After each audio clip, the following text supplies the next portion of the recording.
Book authors are imaginative architects inviting readers to embark on journeys of the mind and heart. Dedicating this segment to venture on such journeys in our Journey podcast with your host, Smita Gunturi. Hello, everybody. I have Coach Reed Maltbie with me today. He wrote a book called The Spartan Mindset, The Mastering Language of Excellence. For being here, and I'm going to leave the floor to you. What led you to write this book? Well, I've always been a word nerd, and I've always sort of straddled that space between academics and sports. So even as an athlete, I was studying as much about the science behind sport and performance as I was playing, and I coached and played at the same time. So my brain's always been sort of gravitating towards what else other than physical performance affects how we do well in high pressure, high stress situations like sports. And at the time that the book came to fruition, I was working on a lot of work around motivation, intrinsic motivation, locus of control, language patterns, how our language impacts people around us and ourselves. And I was working on a PowerPoint or a presentation, and my son looked over my shoulder, and it was I had called it the warrior brain, and it was about different values. And if we change the way we say or do things based on these values that we live by, then loosely, because it's not really true from a neuroscientific perspective, but we activate certain parts of the brain in a positive way. And he's like, Dad, you should write a book. And so that's how the book came to be. Was I was always really geeky. When I coached, I would script as much about what I was saying as I did the actual coaching itself. So not only was I scripting how they would train and the exercises and what I'd teach, but actually I would script the exact words I was used, because I always wanted to have very clear instructions for my athletes. So I really think that's where the book came from. So when you say that you script your words, and I believe like it's just not with being a coach on the field, like the physical part of it, even being an employee somewhere, if you are treating your employees with the choice of words you use will be a little different. So how important do you think using such kind of better wordings for the other people instead of just throwing out whatever you feel? I think it's vital. For me, it's become, it's the most important piece. And a lot of times it's the missing piece in the puzzle. The three areas that I've always worked in are language, learning, and leadership, and how those three areas affect people's performance. What kind of learning environment are we setting? How are they learning? Are we teaching in the way that they can learn best? And, are we creating effective environments for them to train? Leadership, what kind of leader are we? How are we speaking to them? All that. And a couple of months ago, so the book's already gone to print, ready to come out. I'm already talking about it. And I was in a room full of people, and everybody was sharing, what it was a seminar, business seminar for Kajabi, and everybody was sharing what they do and what their strengths are. And all of a sudden it dawned on me that all these years I've been trying to explain to people what my passion is, what I do, and why I do the things I do. And I always felt like it was so vague, because sports psychology, it's psychology in general, the soft skills seem so undefined and abstract to a lot of people that it's really hard to define exactly what you do. I'm a mental skills coach. I'm a this, I'm a that, and so I'm sitting in that room, and it suddenly dawned on me, I'm a word guy. Like, words are the bottleneck, because we could have the most effective training program on the planet, but if we don't present it in a way that the other people can learn it, we've lost them. We may be the best salesperson in our entire company and be the sales leader, but if we can't communicate properly with our teammates, then we've done nothing to help them improve. Or I could have a brilliant sales mind, but not know how to structure my sales calls so that they're effective with my customers. And so words are the thing that makes us unique on this planet. We are, of all of the beings on this planet, we are the ones that are actually that can paint a rich tapestry with our language. But it's also the one piece of the puzzle that tends to be what bottlenecks performance. If you cannot translate what's going on in the brain to what you need to do in the body, it's usually because language has impacted it negatively.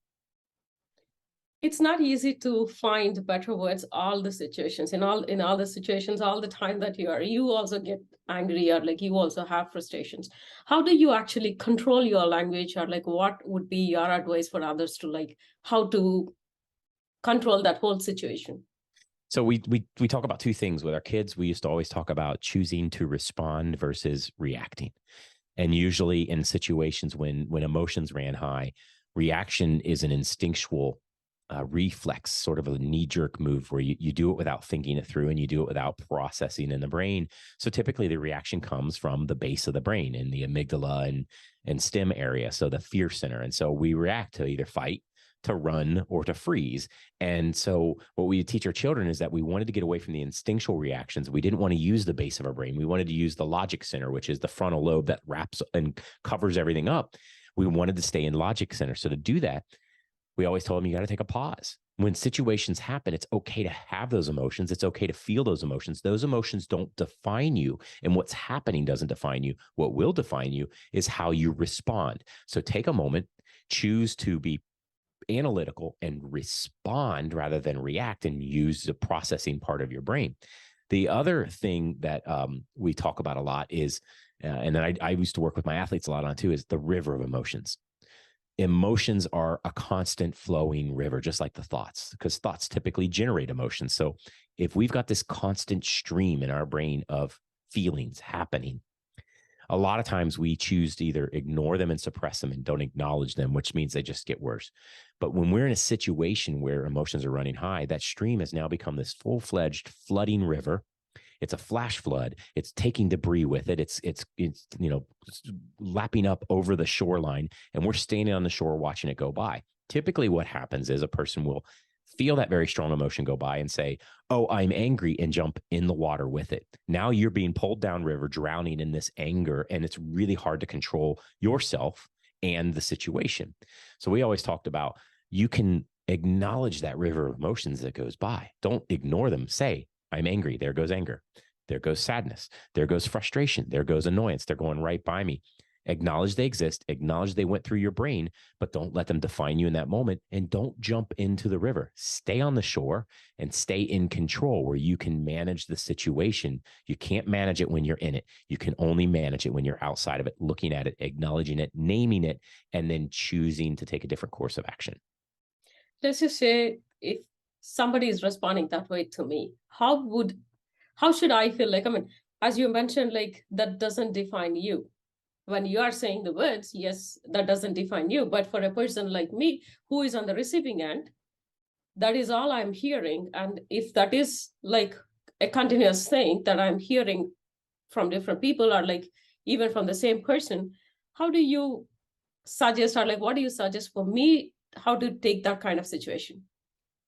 We used to always, and if you follow Positive Discipline with Jane Nelson, she talks about it too. It's like, it's okay to acknowledge how you are being made to feel, or how you are feeling in a situation. It's not being made to feel. You're feeling something because somebody's doing something.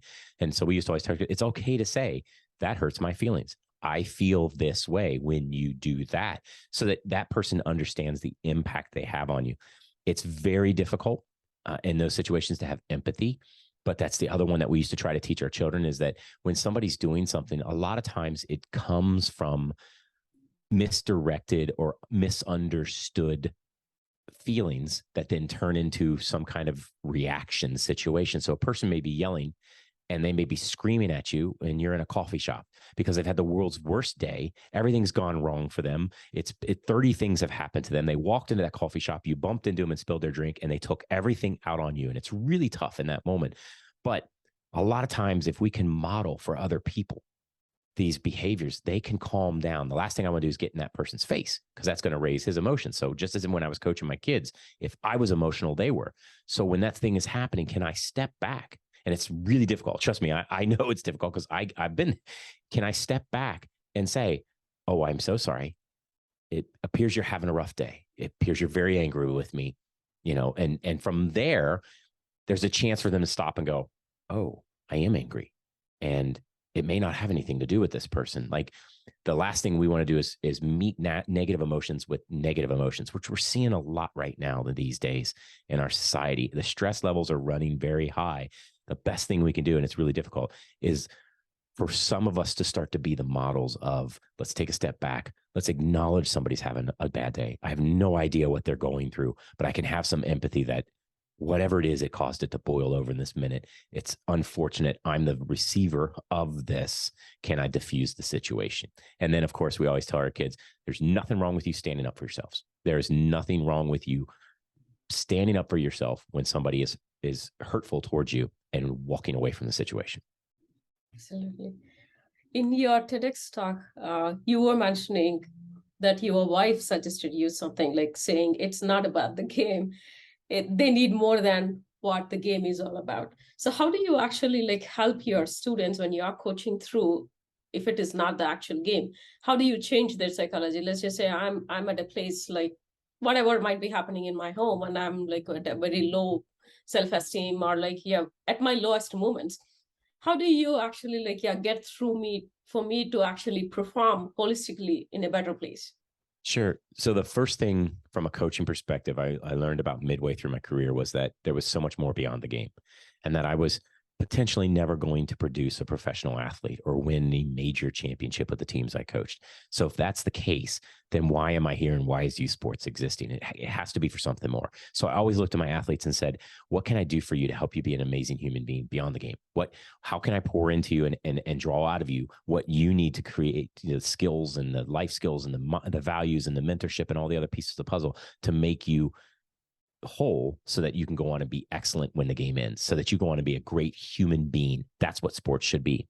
For those athletes that are struggling, I realized it when I was teaching kindergarten too. I might be the only smiling adult in that child's life that day. I might be the only person who actually looks that child in the eye and acknowledges them. I might be the only person who actually pauses and takes a second to hear what they have to tell me. Coach Reed, Coach Reed, Coach Reed, Coach Reed, tugging at the, the shirt. And you're like, what? Instead, I might be the one person, instead of going, what? You're driving me nuts, going, yes. What can I do, Johnny?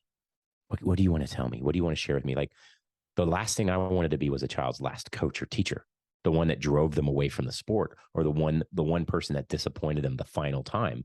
So that's one of the ways that I always approached my athletes, is give them that moment. The other one is I was always very vulnerable with my athletes. If I was having a bad day, I'd tell them. It happened accidentally early in my career, but I was having a really rough day. And I showed up at practice, and I remember sitting in the car before I got out of the car, and I'm thinking, I can't do this. I cannot go out. They were 7 and 8-year-old girls. And I'm like, I cannot go out and coach this group. I am not in the right headspace. I am a mess. I am struggling, and they're going to see this on me. And I don't want the negativity and the toxicity. And so I walked up to the fields, and I knew they could see it on me. And I just said, ladies, I'm sorry. Coach is having a really rough day. It has been a really bad day. So please forgive me if I don't see myself tonight. And one of them reaches out and pats me on the shoulder and says, it's okay, coach. Everybody has bad days. It's okay. Like, that was when I realized this is the best thing we can do, is model to our athletes, model to the people we lead, how we manage our emotions and how we share how we feel, because then they feed off that and they learn from that, and they learn to be whole through us modeling that behavior. And the other final piece was, I always approached it from you can demand excellence from a person without demeaning them.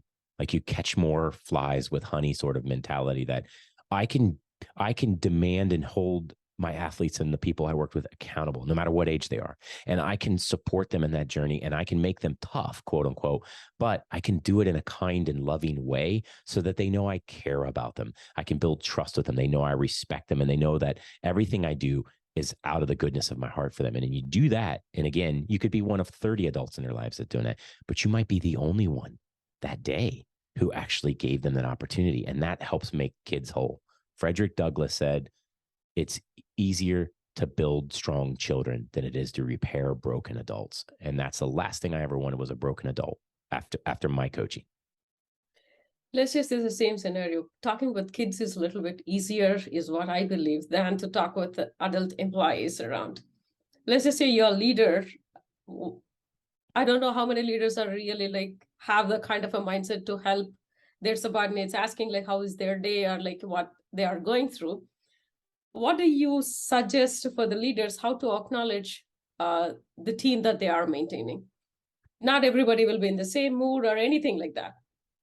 Yeah. So everybody's different. Everybody's going through different phases, and everybody also, each person that you work with might need to be treated in a different way. And so the big one as a leader was recognizing each individual uniquely for who they are and understanding how your rules of engagement happen with them. I coached kids who were like, Coach, you got to yell at me during games. I'm not a yeller, but that's what they wanted. And as they said, it would just be something like if my head's out of it, just saying, hey, Cam, get your head back in the game. And they said, that'll help me. And so that was an understood, agreed upon, or knowing that certain athletes or certain people in your company may not want to be the one that's put on display. So at a meeting, that's not the person I'm going to call on to share something because that's not their thing. So I'm honoring and respecting who they are, where they are. I'm not trying to make people meet me as a leader where I am. I've got to meet the people I lead in their space. And then I used to always use the SMILE method with my athletes, which was, I'm not going to remember the exact words of the acronym, but it was basically everybody got greeted when they first walked up. I made eye contact with everybody. I told them how excited I was to see them there. I gave a high five or a fist bump or something to create that. And I invited them to join. Oh my gosh, it's so good to see you today. I'm so glad you're here. I'm glad you made it to work or whatever it is. Just doing that created a connection. And leaders think they have to be separate. They think a lot of times we're made to believe that a leader is separate from the rest of the group. Honestly, a leader that gets in with the team and creates those deep connections with the team, you can still be their leader and their boss, but they know that you care about them and you respect them. You're creating other leaders. And that's got to be your goal. You should be able to not show up at work one day and know that everybody on your team is an independent thinker and can do what they need to do to get the job done because you've been very good enough at your job that you've trained them to be the very best at their job. You respected them, they trust you, and they're willing to work hard because they're intrinsically motivated by wanting to be there and work for somebody like you. In your whole journey, is there anything like your personal story that connect with the work that you are doing? You did mention that your coach words inspired you in a different way, and then you started having that thoughts, and then you started this. But is there an actual like a personal story for you to actually start this kind of a work? Yeah. When I was about 12 years old, I was cut from a soccer team. And it was in our area, it was the state team. So it was like Olympic development and all, tons of kids try out and only a few make it. And then you train together for a while and you go and you to the next level, the regional level. So multiple states. And I was cut from the state team. And the way it all fell, I was an older kid in my grade. And for some reason that year I tried out and there were a couple kids that were actually almost a year younger than me in tryouts and they were smaller than me. Now at that age, I was 5'8". I'm the height I am now. I was big for my age. And when I got cut, the coach who cut me, instead of having a meaningful conversation with me and providing the feedback I needed to improve, which again, if you're a great leader, you're going to give people the feedback that they need to improve, but you can do it in a way that helps them. The coach just said to me, I cut you because I felt like you were a big brute who didn't know how to play soccer. At 11, 12, 13 years old, I still remember that coach saying that because it devastated me. It give me some feedback. Let me understand, talk to me like a human being, or at least show some respect for me. But to, cut me, that's fine. But to tell me I'm a big brute who didn't know how to play soccer because I'm almost a full year older than the other kids. And there was this one kid at tryouts that every time he got near him, he fell to the ground. And so it looked like I was knocking him down. And I'm like, I'm not touching him. To look back on it, it still bothers me because it's like, oh my gosh. I think when I started coaching, and I started just a few years later, I started at 16. I think that always stuck with me because it's still here. It's still a trauma for me, quote unquote, that I never wanted an athlete to leave my care not knowing exactly how I felt and not having had some kind of feedback that actually helps them. And I knew that I knew that I didn't want to use language like that cut somebody in half for no reason. It just never made sense. I sometimes will hear coaches like, what are you thinking? That's so stupid. Or you're an idiot. And I'm like, why? It's a sport.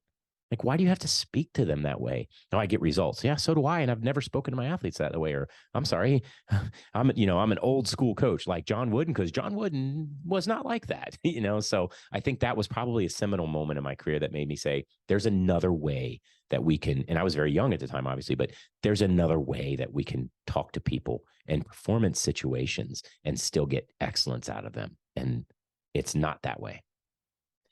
When you talk about feedback, I wanted to share one of my life scenarios here. In recent days, I just changed one of with my main job, and the leader in my job always gives me a feedback saying that nobody is happy with me, my performance or anything like that. And that feedback went on almost every week, one-on-one calls with them. There are two leaders like that. So continuously hearing them for about like 6 months that I'm not doing what I was supposed to do. I'm not good at my job and things like that.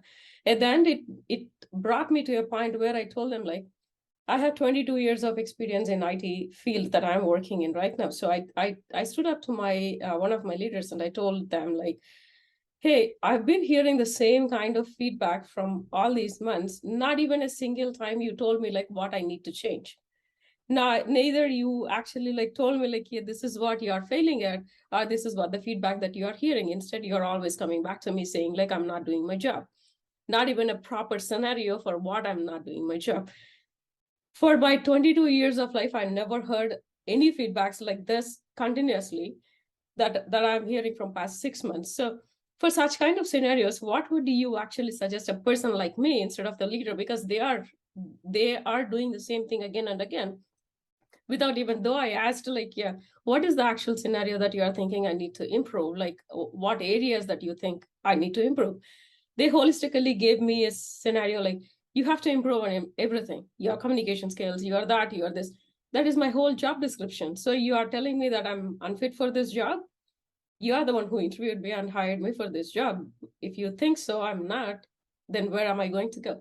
So what would you suggest for a person like me to take that kind of a conversation? Uh, that's a tough one, because the first part of me is like, I need to move on from this role because this isn't emotionally good for me. And obviously it's not working out for them. So, why? I mean, I'd be the first question is why have you continued to say this for this long and done nothing about it? Like, if it were really that bad, wouldn't you have fixed it? I think the other thing is from your perspective is like you were saying, I'd love some specific feedback. Tell me something I can work on. Enroll me in a class. I want to improve. I want to get better. Provide me with that opportunity to do it, because what you're doing is, one, great leaders will step into that moment and provide you. My favorite kind of leader is, we're not there yet, but I'm going to work alongside you and give you the tools and resources you need so that you get there. And I'll be here the whole way of the journey. You got to take the journey, but I won't leave your side. I'll work with you. That's a great leader, right? And that's what we do with our kids. Why aren't we doing it with the adults we work with? But you also understand very quickly where their motivations are, because if you ask, it's not even pushing back. You're requesting, I'd love the training to help me be better at these specific items that you say that are not working. Can you provide those tools and resources for me? Because I want to perform at my best, and I don't want to affect your performance or the team's performance. If they don't have those answers, then you've put them where you've put them on the spot, and you've found out that maybe it's not you, maybe it's something else. If they do have the answers, it may dynamically change the relationship, because they see that you're willing to make those changes, and they might also have some empathy for it. Other than that, from feedback's got to be productive, and it's got to be growth based. And it's the same, it's the same in business as it is anywhere else. We need to give people specific, meaningful, repeatable, and a controllable feedback.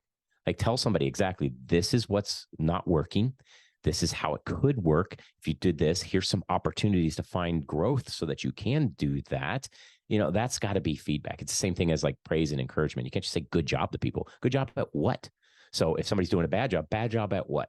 Tell me what it is that created the negative outcome so I can fix it. Because a lot of times it's not the negative outcome they're upset about. It's the fact that something's missing in the execution of it. Your book name, The Spartan Mindset, What does that mean? So it's really, so the book is named that because in the process of setting the book up and preparing for it, I loved opening every chapter with a story to make the words come to life. I figured it was so much more powerful if you saw the words being used and you were able to draw that story in your mind.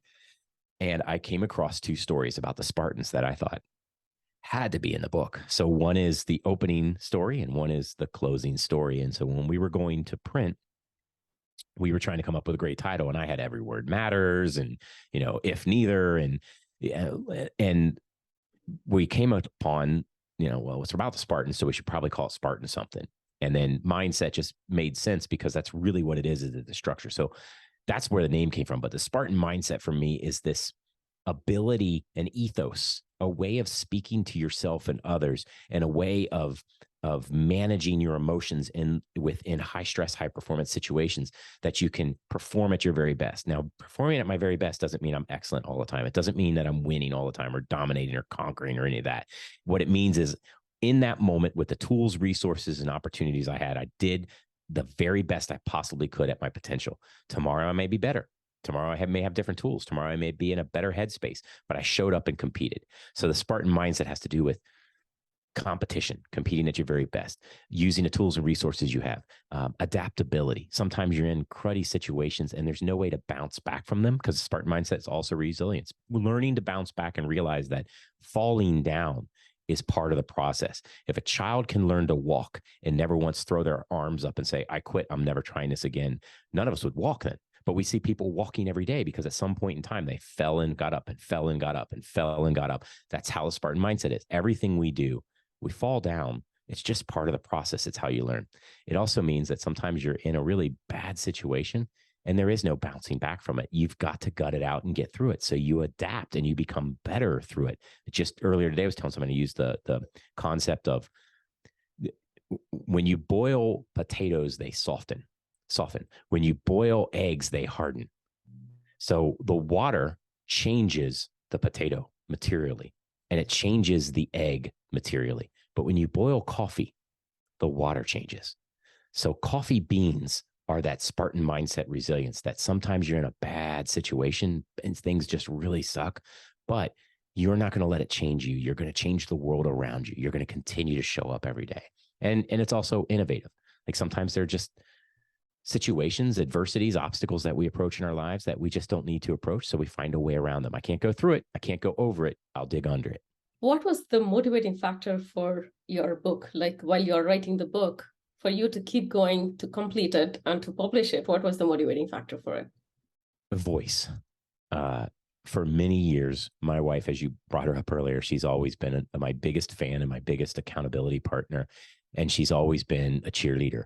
But she's also been this encourager. And sometimes her encouragement went beyond just being encouraging to, hey, you need to do this. Like, this is something you must do, because she knew when to hold me accountable to something. And one of the things she used to always talk about is get your voice out there. I mean, use your voice, share it with the world. And so between her, I'm writing the book thinking, I'm finally getting my voice out there. And then it sat on a shelf for 5 years and to get published, because then my mentor, who's in her 80s, said to me, get out of the shadows, like step into the light and show the world who you are. What's the worst that can happen? You write a book. Yet the average author sells 250 copies. So the worst that can happen is you sell only 250 copies, but at least you put your voice into the world. So that was really the driver for me, was the opportunity that 100 years from now, somebody could pick up this book, not even know who I am. This book may have had no impact whatsoever for 100 years, and they read a sentence in this and it helps them change their life. What a powerful thought to keep writing, just in case I get to that one person. How long did it take for you to complete the book? So this is funny. It was a 30-year process, because the book is written on 30 years of coaching, of mentorship from others, of watching and studying others, of learning and reading 2 master's degrees. So it was 30 years.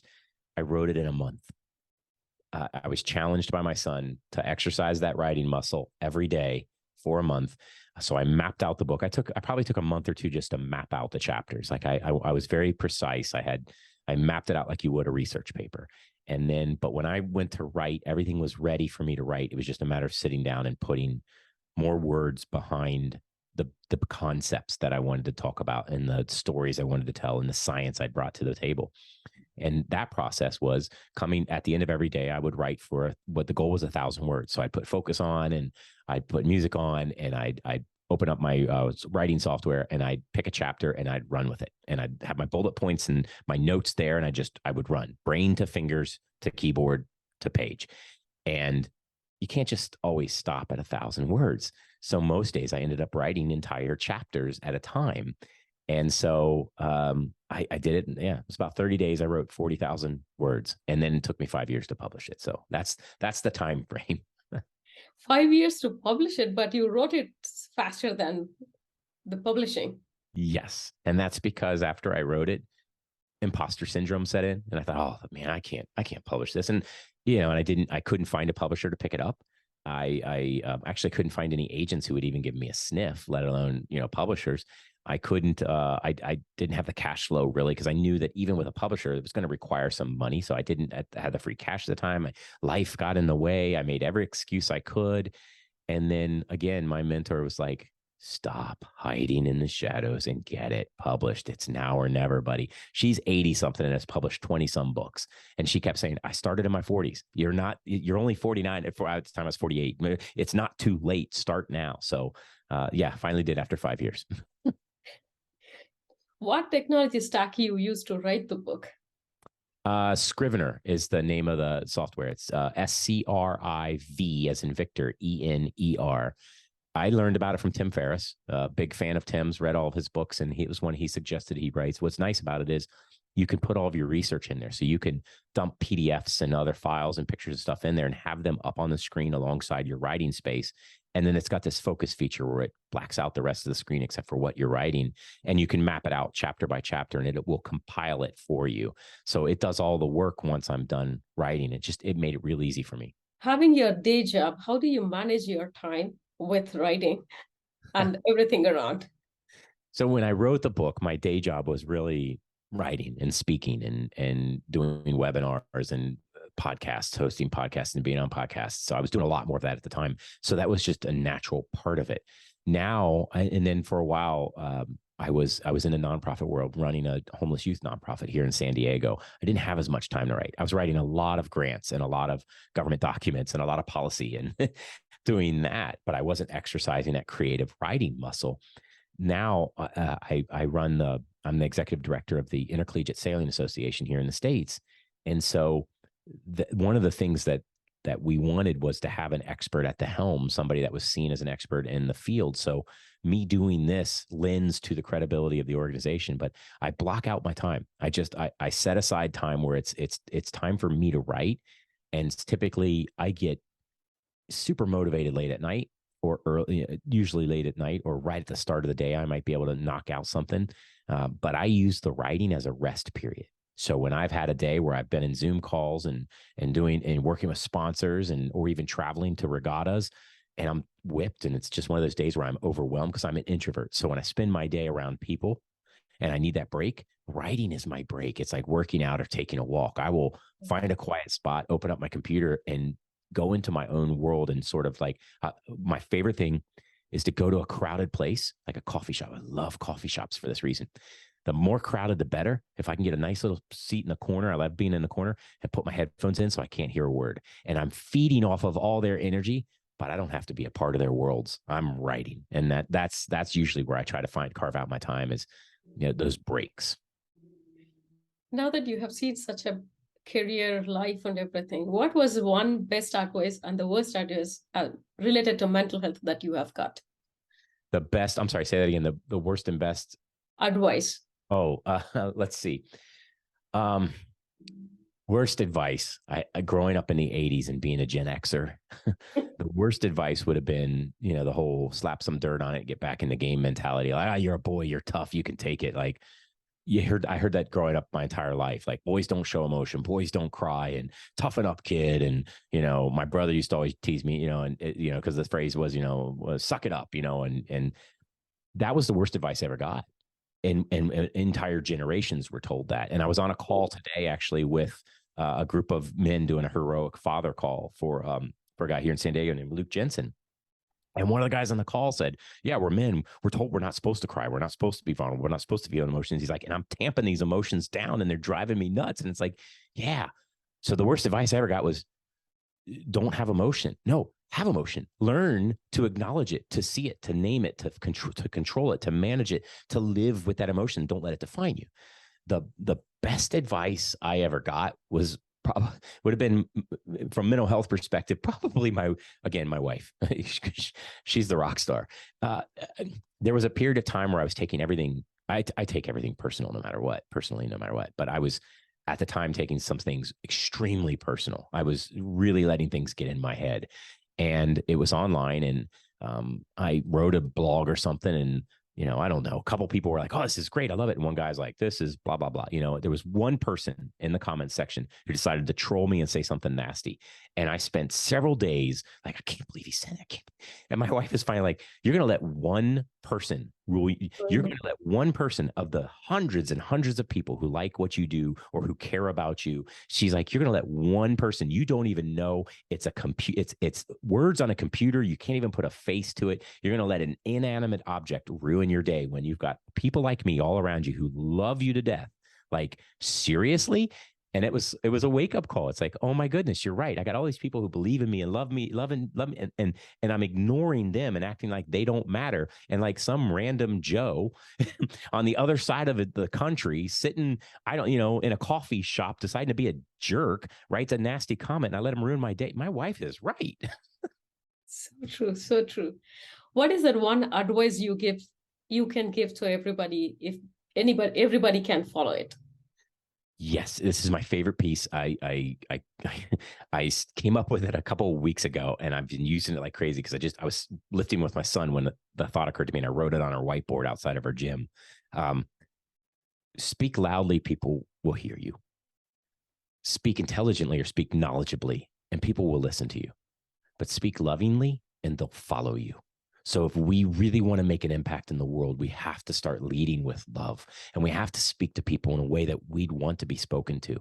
And if you really want to make an impact, you need people who are part of your team, who want to be part of that group and who are influenced by you to go and make it, because you can scale your impact. If you're a leader and you have followers, you can scale that impact. And the only way to do that is to speak with love. And I wish, especially living in the States, given what it's been like for the last few years here, that more people stopped for a second and led with love first, because it is the most powerful, positive emotion we have in this world. And we should be loving each other way more than we do. What is that one thing that you valued before and not anymore? Oh, it's going to sound strange. My degrees. And the reason I say that is two of my children got to the age where it was time to consider going to school, and both of them wanted to defer. And the first one, when she deferred, we said, okay, the deal is your graduation gift. It was my wife's idea, of course. She said, your graduation gift is a certificate. We will pay for some kind of training that they can't take away. That's renewable, that's lifelong, that is a skill that you can carry with you, guarantees you'll always have a job. Because my wife and I both were in the service industry growing up, and working in bars and working in restaurants. And, I did landscaping, and, as a kid, you're doing all these things. And even in college, and my wife's like, I want you to have a skill where you can go and actually turn it into a career if you want. So we got our daughter her insurance license in property and casualty insurance. And she's now making more than me. She's 24, and she's making more money than I definitely made in my 20s and 30s and 40s. And just really happy and enjoying her life. Our other son, same thing. He wanted his insurance license, so he's going to get it. And my wife, who, when we met, I had one master's already. I got a second one while we were married, her idea. And that was one of the things, is like, she did not finish her college degree. Her college degree, as she jokes, was our daughter. She had our daughter prior to graduating college. And so she's like, there was always this, like, I'll never be able to get to a level you're at because you have these multiple degrees and I don't. And now my wife is in an industry where she's making more than me. She's actually reached a career and financial milestone that I'd always set, because it's not about the money, but it helps when you have a family of 5 And I had set some milestones, and she's reached one of them that I'd set for me, and I'm not there yet. And, I'm like, see, I don't think I needed those degrees. I needed a skill set. I needed a trade. I needed life skills. And so I'm not knocking them. I love them. They shaped who I am, and they've definitely lent to my career. I have used them. But at the same time, I think that I, again, grew up in a generation where we were told we had to go get a college degree. It was the only route you could take. And I agree with Mike Rowe. There are plenty of trades out there where you can make a lot of money and live a great life. And it doesn't require that degree. It requires the training, the education. And so that's something that I valued a great deal when I first met my wife. And, well, they're not hanging on my wall anymore. So those diplomas are just, I still value them, but I don't think my children need them as badly as I thought I needed them. They need other things that allow them to be successful adults and human beings. What is success for you? Every once in a while, I get a phone call or a message or a Facebook post from a former player who says, Coach, I'm doing this now. I just thought I'd let you know, or I'm getting married and I'd love to have you come to my wedding, or I had one the other day. I had posted something, and one of them said, Coach, I always loved playing for you because that's exactly what the environment was like. You always gave me the freedom to fail, and I knew I wouldn't get yelled at when I did it. And I still use that skill to this day. And I have that. And it's like, that's success to me. That player's not, that young man is not a pro soccer player. He's not a pro athlete at all. He didn't go on into a career in sports, but he used something that he learned on the soccer fields with me that was taught to me by my mentors, and he applied it to life. Success has nothing to do with the trophies on the trophy case or the money in the bank account. It has to do with the relationships we create, for me, and the change that we create in the world. Like, to know that I can impact people well beyond their time spent with me, and that 20 years later, they still want to reach out and say hi. That's success. And again, that's my wife reminding me, one troll and, giving you a bad comment, or one person who doesn't like you doesn't define you at all. Think about all the people who do. And I think about my coaches and my mentors, and I'm thankful that they passed their success to me. What is freedom?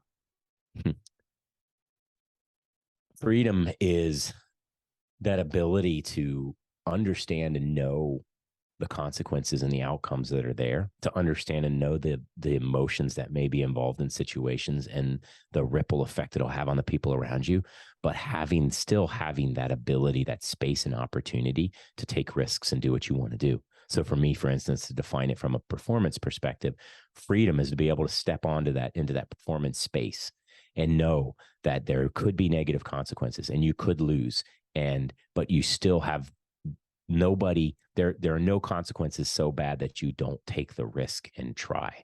I used to always tell my athletes, you make a mistake, I will not yell at you for the mistake.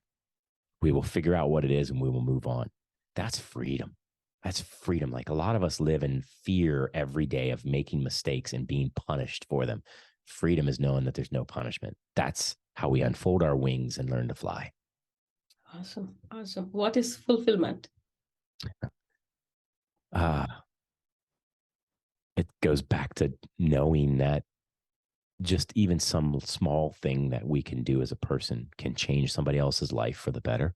Even if it's just a smile and you're the only person that smiled at that person that day or something, that's fulfillment. Feeling fulfilled means that you put back into the world some goodness that you had gotten out of it, and you kept that flowing, that river of goodness, that river of, karmic energy flowing, because that our world's made up of energy. I know that. And I know when I carry toxicity and anger, I draw that towards me. And I know that creates, especially my wife says, you walk into a room and I can feel everything that's coming off of you. I know I emanate it. So for me, it's, if I can emanate good and pass it along to the next person and it changes their day, I feel fulfilled about that. In the same lines, how do you define your purpose? When do you learn what is your purpose and how do you define it? We were still newlyweds. My kids were very, very young. We were living in Florida. I was coaching, but there was a particular, I talked about it in my TEDx talk. That was when I discovered my purpose. Like, I was not there for soccer. It was for so much more. And the lady coming back to you talking about her son. Yeah. Please. Yeah. And it made me cry in the moment. It makes me cry when I think about it now. I almost teared up on the stage when I was talking about it. Um, that became my purpose, and has morphed over the years, but it's still that purpose. So now I talk a lot about leaders. I develop leaders who transform lives. Like the goal is to create other coaches and leaders who are transforming lives out there.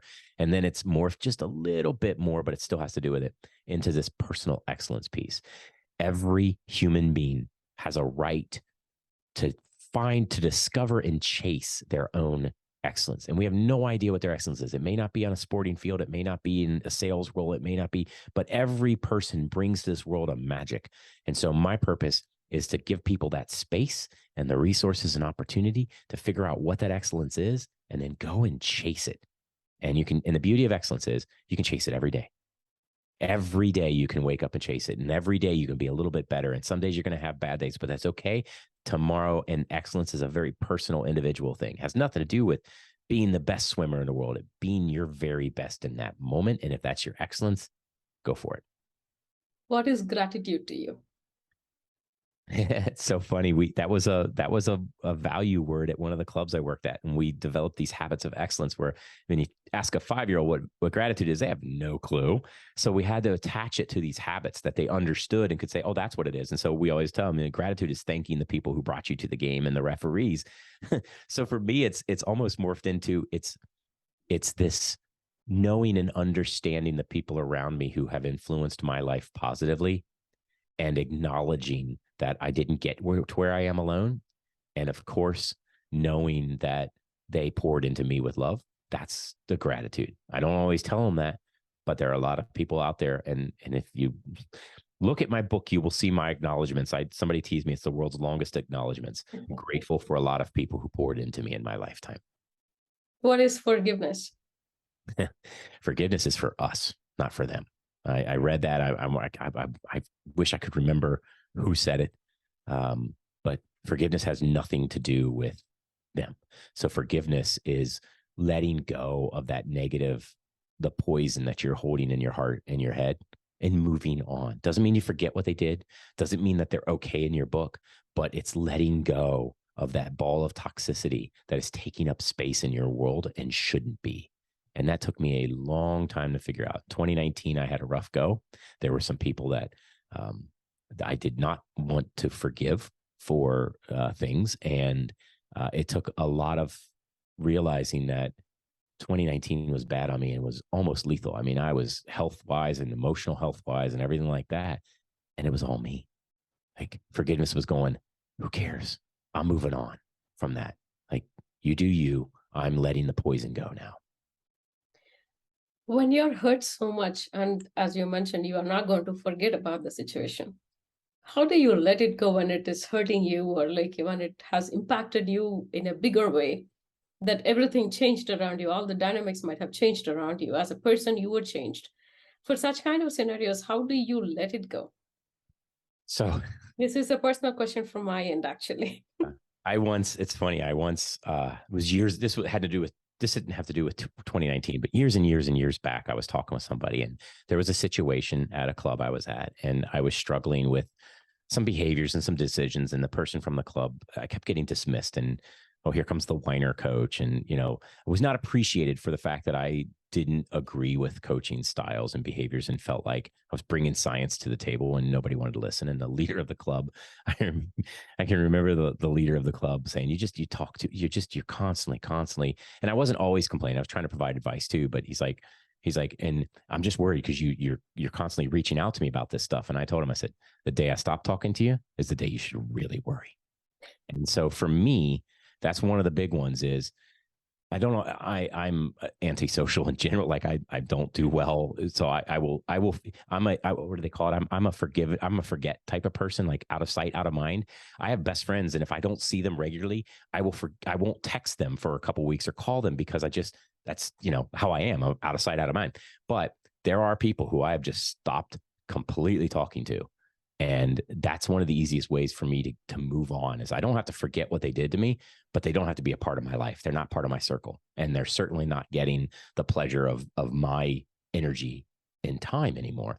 The other thing is, from 2019, I became very logical about, like, almost business-like about certain situations. Like, okay, I see this. I took it personally because that's how I am. I thought there was I create connection with the people around me. I do things on a personal and a values level. So business isn't just business for me. Business is personal and business is values based.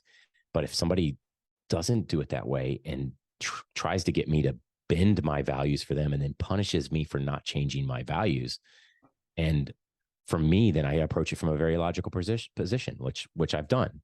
I'm like, okay, well, that's fine. I will move to a different industry. I will find a different tack, because my thought was, in one particular situation, I've got the training in the background and everything to create more product. So if you want to steal my content or my product, fine, I'll go create more. But when you run out of what you've taken from me, good luck finding more, And the other one is, I went and got a lawyer and protected myself from an IP perspective, because I was like, okay, I forgive what happened, but I don't forget. So let me be logical about this. And so that's be my advice to people is, again, you can carry the toxicity with you for the rest of your life, or you can say, I'm done dealing with the toxicity, but I haven't forgotten what you've done. And so now it's just, I'm going to put all the logical safeguards in place and remove emotion from that situation and not give you the time and energy. In other words, there's no reason you should be taking up rent in my head, or taking up space in my head rent free, or whatever the saying is. What is that one thing that I will learn when I read your book? I'm a storyteller. I love telling stories. That's what you will learn the impact of words on the brain, and how there are a lot of brain processes and body kinesthetics that happen just from speaking certain words. And so you will learn what words help you perform better and how to use them in a better way. And you'll learn what words aren't good for you. So you'll really understand how much impact language has on actual physical performance from a brain perspective. Is that to use it on someone else, or would that be helping personally as well? Both. That's the best part about it, is the most important dialogue we have is the one inside our heads. And so as you read the book, what I've noticed, and I've had a friend reach out to me and he goes, man, I got really mindful about what I was saying to my athletes when I was coaching them after reading your book. And he goes, and then I went, I'm starting to really think about what I say to myself. Like, you will pick up on the fact that your brain cannot distinguish when you say something to yourself. Your brain can't distinguish if you said it or somebody else said it. It just makes a note of it, and it becomes part of the flow of code that you've written on your brain. So you'll learn to speak better to yourself too, hopefully. Thank you for tuning in, and you can find me on all the socials at Smita Gunturi and the show notes for any resources mentioned. See you next week. Take care.